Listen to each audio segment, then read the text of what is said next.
Today's story is about a forbidden love that became a hellish prison. A woman in love, blinded by obsession, turns to an ancient witch to separate her beloved from his wife using black magic.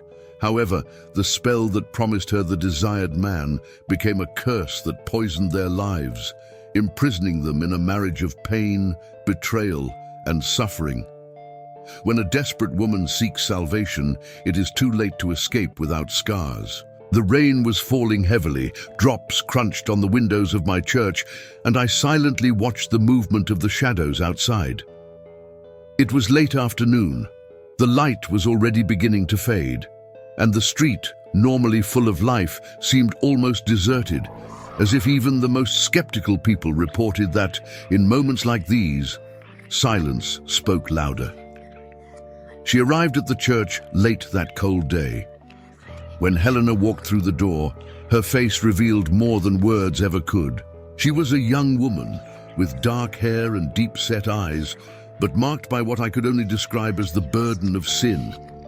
It wasn't the first time I had seen someone like that. I had spent decades as a pastor and exorcist, helping souls face what the spiritual world has in store for the unwary. But something about her was different, almost a mix of regret and something dark that no matter how hard she tried, she couldn't hide. Helena walked toward me slowly, her footsteps echoing through the empty church, the sound of which seemed to sink even deeper into the weight of the place. She seemed hesitant, as if she wanted to confess but feared being judged. For years I had seen sinners seeking mercy, but in that moment I had the impression that Helena was carrying something heavier, something that, even though she was sorry, she knew she could not undo without paying a price. I sat down beside her, and she looked at me with tired eyes, as if life had drained all its brightness, all its hope. For a moment, silence reigned, and I felt the atmosphere change. It was as if the air had become denser, as if her very presence there had attracted an energy that refused to disperse. Helena began to speak, her voice hoarse, almost inaudible, and the timbre seemed like a whisper that barely dared to touch the ears of sin itself.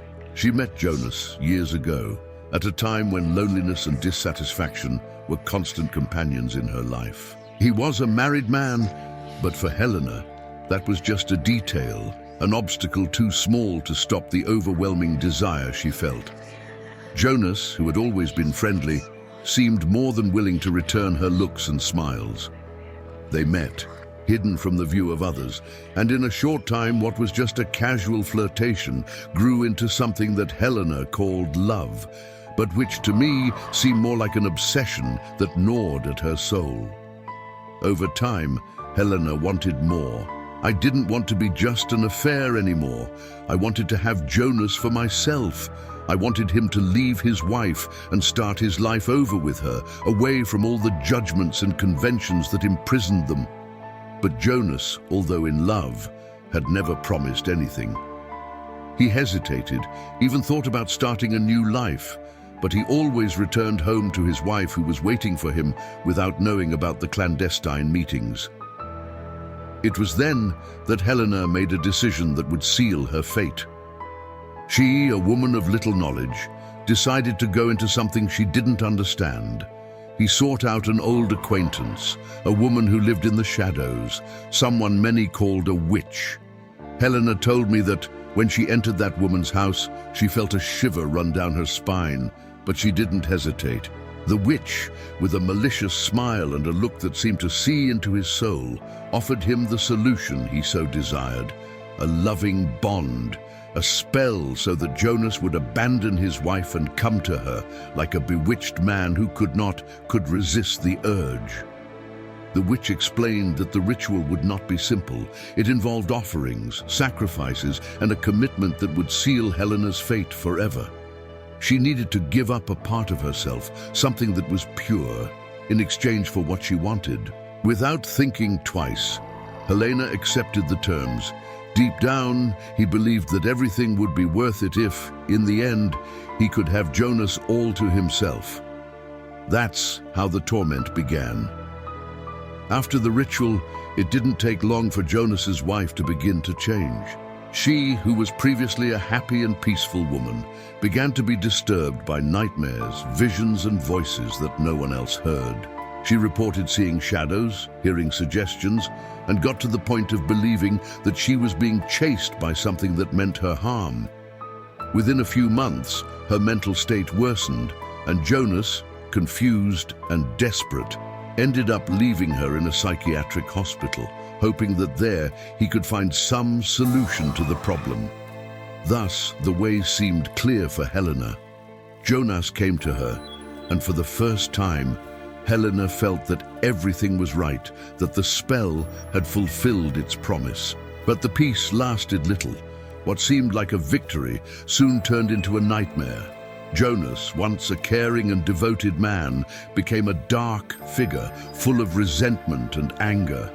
He began drinking, spending days away from home, and when he returned, it was as if he were possessed by an uncontrollable rage. He became an unfaithful, aggressive, and absent man, leaving Helena alone in a house that now seemed empty and cold. However, the torment did not stop there. Helena began to experience the same thing that Jonas's wife reported. She felt watched, as if something invisible was watching her. She heard suggestions, laughter, and at night she was unable to sleep peacefully. The spell he had invoked to unite the two seemed to have created an invisible chain that bound them. But instead of love, what they shared was an incessant pain, a suffering that gnawed at their souls. It was at this point that, desperate, Helena decided to seek my help. The woman who sat before me that day was just a shadow of her former self.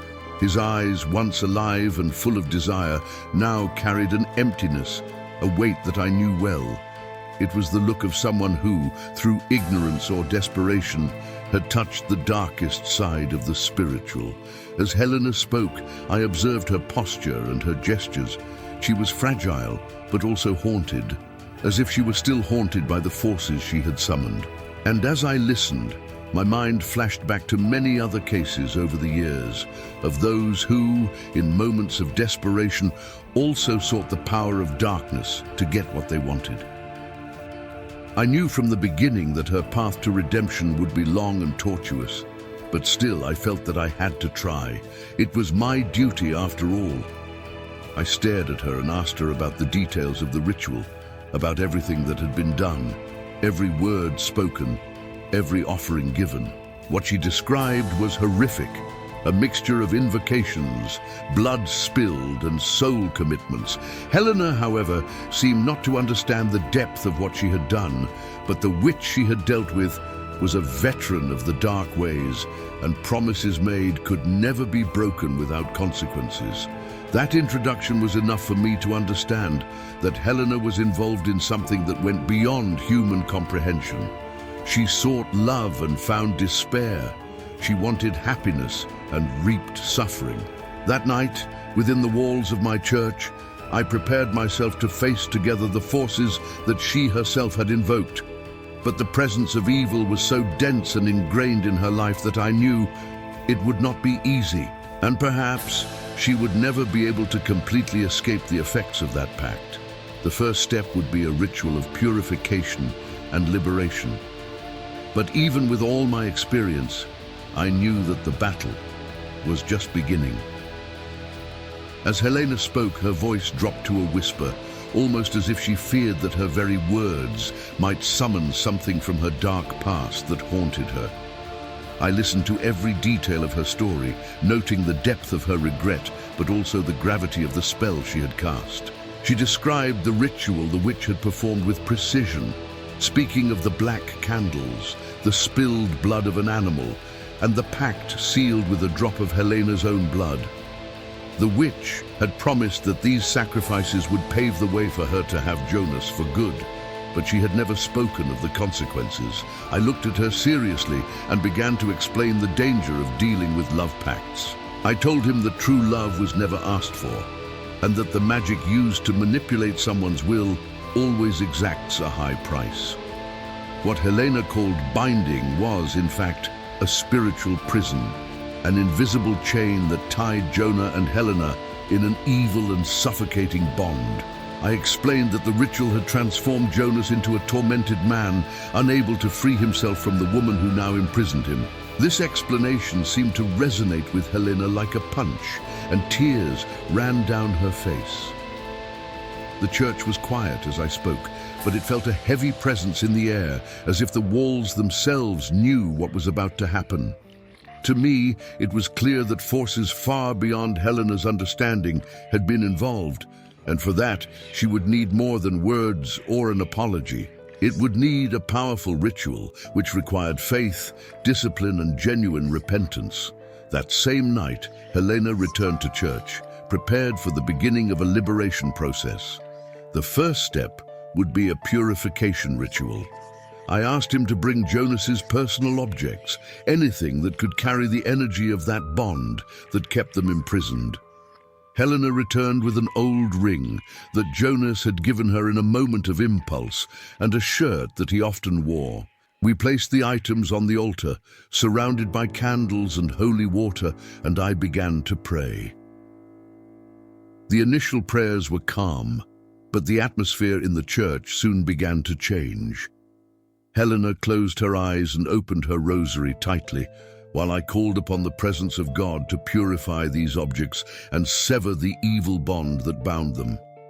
However, as the ritual progressed, an icy cold began to take over the place. The candles trembled as if threatened by an invisible wind, and a sense of growing unease hung over us. Helena opened her eyes with a start and murmured that she had felt a strange presence, something that seemed to be watching us with anger. It was then that I heard a deep, drawling voice, almost like an echo, coming from somewhere inside the church. It was a voice that shouldn't have been there, a dark sound that seemed to laugh at our attempt to undo what had been done. Helena cowered in fear, and I knew in that instant that the evil spirit she had summoned would not let Jonas go so easily. Keeping my posture firm, I continued with the ritual, chanting protection and exorcism. I told him to remain silent and repeat the prayers in his mind, without ever opening his eyes or responding to whatever he heard or felt. The evil spirit, however, seemed to be getting closer and closer, as if determined to intimidate us. At a certain point, the candles suddenly went out, and a heavy darkness took over the place. In the midst of the darkness, I felt that something was trying to invade our thoughts, implanting doubts and fear. We needed an even greater effort to continue. After several minutes of spiritual struggle, the atmosphere gradually calmed down, and the candles began to light up again, as if a new force had arrived to protect us. I looked at Helena, who looked exhausted, with tears in her eyes, and asked if she was willing to move on. She nodded with a firm, determined look, and I knew that despite her fear, her repentance was genuine. This first phase was just the beginning. I explained to Helena that the purification of the objects was preparation for the real confrontation.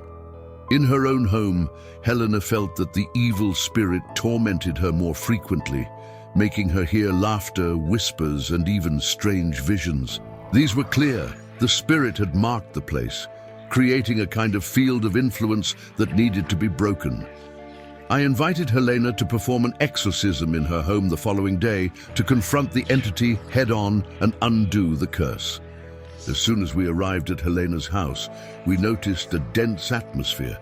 The air was thick, almost unbearable, and the silence was so profound that even the noises from the street were muffled. I felt that we were not alone, that something was waiting for us there, as if it were an announcement of our arrival. We gathered sacred objects and began the exorcism ritual, sprinkling holy water in every corner of the house and praying out loud. As we moved through the rooms, Helena began to tremble, and her gaze, fixed on some point I couldn't see, reflected a fear that only those who have faced darkness know. Suddenly, she fell to her knees and began to mumble incoherently. Her voice changed, becoming deeper, while her expression seemed to distort in an unnatural way. The entity was manifesting itself directly in her, using her body as a channel to express its anger at being expelled. I kept my focus, crying out for divine power and praying that Helena would find the strength to resist. Meanwhile, the entity emitted a demonic and horrifying sound, which reverberated throughout the environment and made us feel the extent of the evil present there. The house seemed to shake, and objects fell from the shelves. It felt like we were on an invisible battlefield, fighting a force that didn't want to be undone. I continued with the prayers firmly, and little by little the atmosphere began to stabilize. Helena's body relaxed, and with one last desperate scream, the entity seemed to be expelled, momentarily freeing her from the torment. However, I knew the battle was far from over. That night, after the exorcism, Helena was advised to pray and fast, dedicating herself to the purification of her own soul. I knew that the presence of the evil spirit was still lurking, waiting for an opportunity to return. Helena would need more help to definitively seal the bond she had created, and so I scheduled a final meeting, a final ritual of breaking, which would require sacrifices from her that had never been imagined. On the appointed day, Helena appeared with a somber expression, and she brought with her something she had made, a letter asking for forgiveness, addressed to Jonas, but also to the spirit itself. I asked her to recite the words she had written during the ritual, confessing her guilt and asking for spiritual forgiveness from all the forces involved. She trembled as she read, but each word seemed to have an effect on the environment, as if the very weight of her grief was loosening the bonds that bound her to the spirit. The final ritual was a direct confrontation between Helena and her own choices. And during the prayers, Helena cried intensely, feeling the weight of her mistakes. In the end, the evil presence seemed to dissipate, and a rupture took over the environment. Helena's words still echoed through the church, and the heavy atmosphere seemed to breathe as if every shadow on the walls was waiting for the next move. I knew that this final ritual would not be the joke, although intense, would not be enough to completely seal the evil presence. What Helena had summoned for herself and Jonas was more than an ordinary spirit. It was an entity that fed on human emotions, on the damaged love and possessive desire that Helena felt for him. However, something inside me told me that what we had done that night had weakened the curse's bonds, but not enough for the entity to give up on Helena and Jonas for good. This feeling was confirmed days later when she came back to me, pale and scared, telling me that Jonas had suffered a violent crisis during which he had said things that Helena had never heard before. Words that seemed to come from a place of deep hatred, but also from uncontrollable despair. Jonas blamed her for his downfall, and his eyes reflected a mixture of anger and fear, as if, deep down, he was informing her that something much bigger and darker still hung over them. After that visit, I prepared myself for a definitive meeting with the entity. I gathered sacred objects such as crucifixes, holy candles, a chalice of consecrated water, and an ancient censer, so that the herbal smoke could purify the environment during the ritual. I invited Helena to bring her own faith to the ritual, asking her to remain in prayer for the necessary time, as I knew that any weakness on her part could open a breach for the evil we faced. In the end, I instructed that Jonah be brought as well, as I felt that, to completely break the curse, I would need him to be present, even though his heart and soul were tormented. The day of the ritual arrived, and Helena appeared beside Jonas. He seemed thinner, almost pale, and his gaze reflected not only the exhaustion of sleepless nights, but also a deep anger and apathy that I knew were the effects of the evil spell Helena had cast. He kept his distance from her, his gaze lost and his movements almost automatic, as if his own body did not belong to him.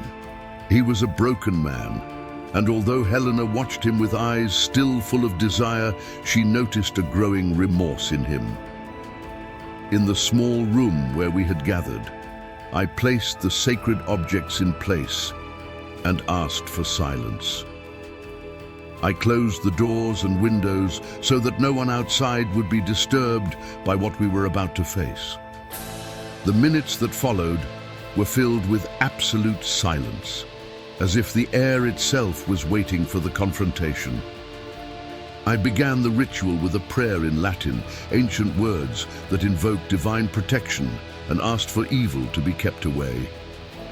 As my voice echoed through the room, an inexplicable feeling of cold took over the room, and I could see a dense shadow forming in the darkest corner, as if the entity itself had manifested itself, showing that it would not give up its control over Jonas and Helena. As I intensified my prayers, Jonas's behavior began to change. He began to tremble, his muscles tensed, and his eyes widened as if he saw something no one else could see. Helena tried to reach out to comfort him, but an invisible force prevented her from touching her beloved. Jonas then began to mutter strange words in an unknown language, and his once familiar voice became guttural, almost inhuman. It was an entity using his body as a channel to express its anger, its hatred, and its determination to remain there. Helena recoiled in horror, and I thought we were at a critical point. That entity was ready to fight to the end, and I would have to prepare myself to confront it directly at any cost. I continued with the prayers, sprinkling holy water on Jonas, and he reacted violently, as if the water burned his skin. Screams echoed through the room, and the shadow on the wall seemed to grow, contorting into almost human but distorted shapes, as if zombies, hideous creatures, were trying to emerge from the darkness to invade our reality. The room seemed to shake, and Jonas let out deafening screams, while the entity in his body laughed in a cold, mocking tone. It spoke through Jonas, cursing Helena, accusing her of betrayal, selfishness, greed. It called her a sinner, a woman who had sacrificed her own soul in the name of an earthly desire. The entity's voice was cold and cutting, like steel piercing flesh, and Helena, who until then had maintained a firm posture, began to sob, feeling the weight of the accusations. At that moment, Jonas turned to her, and with an expression that mixed despair and hatred, he muttered out loud. A voice that seemed to come from the depths of the abyss, that he could never love her, that she had destroyed everything he was. Jonas's eyes shone in an unnatural way, and in that look, Helena could see a glimpse of the horror she had created. She tried to explain herself, tried to say that she did it out of love, but the entity laughed, a laugh so cold that I felt my own heart tremble. It was then that I understood.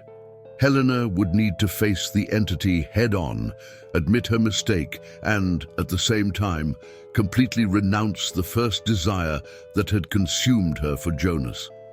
I asked her to say a prayer of repentance, not only for herself, but for Jonas, who had also been a victim of her choice.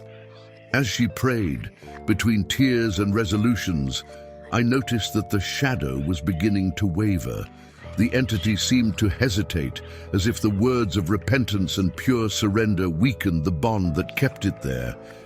Helena says each word with difficulty, but with a truth I had not seen before. Her prayer was sincere, a cry for forgiveness, and her desire to renounce Jonas's love was clear. She, who had previously wanted to keep him imprisoned by her side at any cost, now offers her soul in exchange for his freedom, accepting suffering and abandonment as long as he could free himself. As Helena prayed, the entity's strength began to disappear.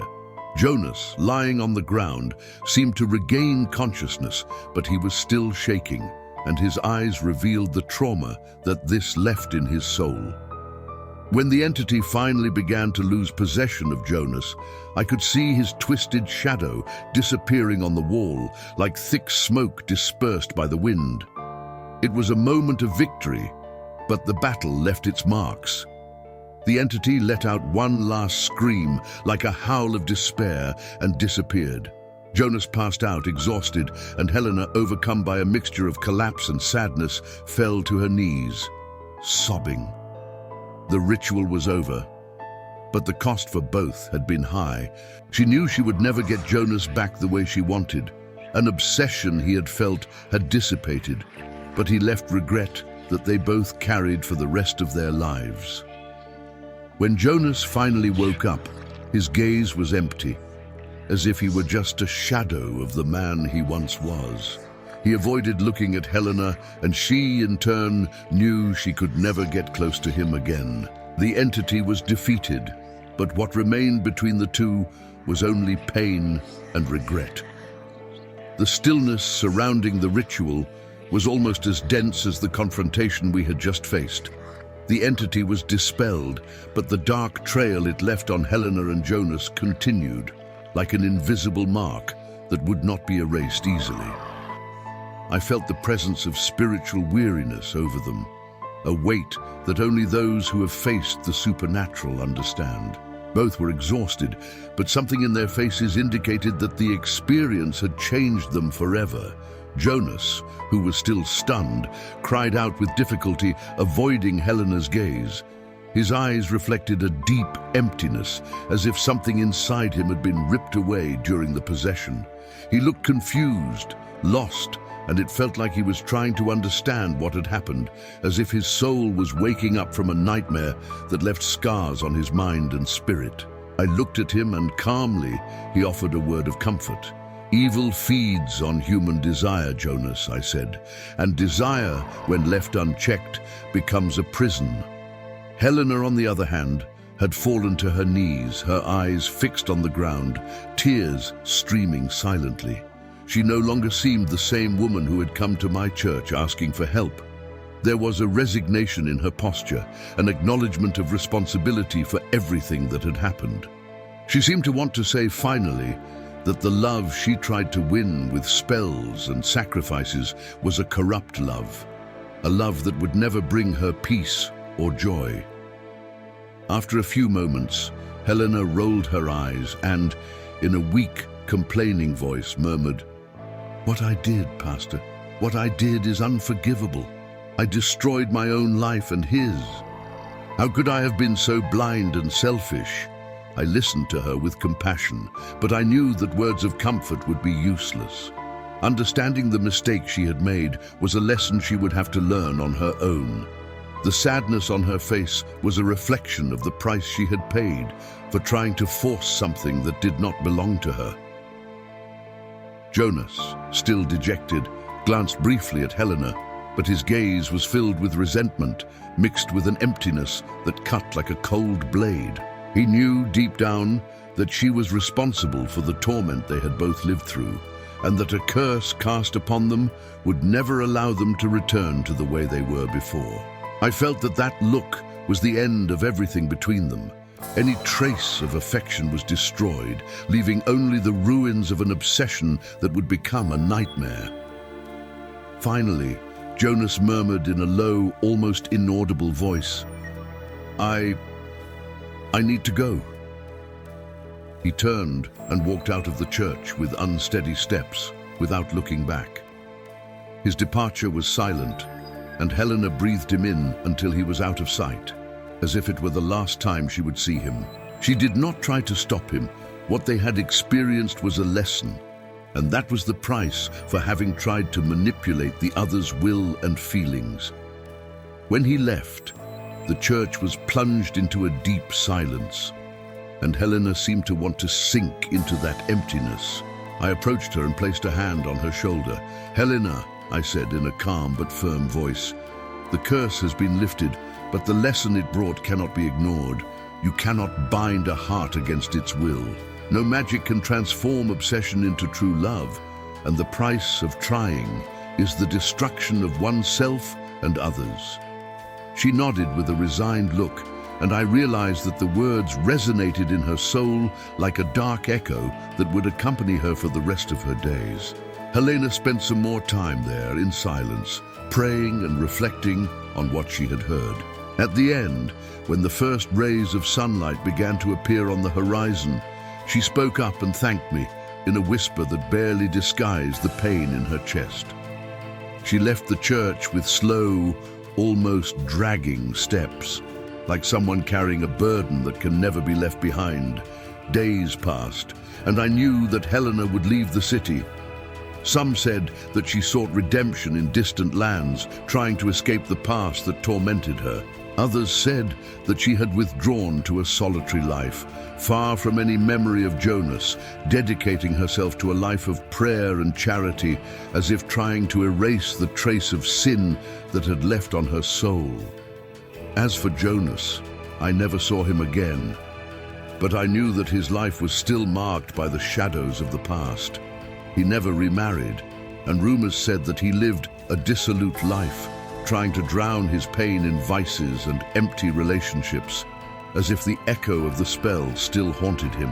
His eyes, they said, never recovered their former shine, and he lived with the countenance of someone who had been touched by evil and survived, but at too high a price. For me, that story was a painful reminder of what human desire can do when it mixes with the supernatural. The power of evil is subtle and alluring, and it is easy to be seduced by promises of happiness and love when the heart is made of desire. But as I always tell those who come to me for help, love is not built with spells, and no one's heart can be forced to love. These dark forces promise you what you want, but they demand the most precious thing you have in return: your soul, your peace, and your humanity. Beloved, if you are enjoying the story, click like, subscribe to the channel, and activate the bell so that YouTube can recommend this story to more people, thus preventing more people from doing the same as Helena did. At the end of that night, as candles and sacred objects were extinguished, I felt a mix of rupture and sadness.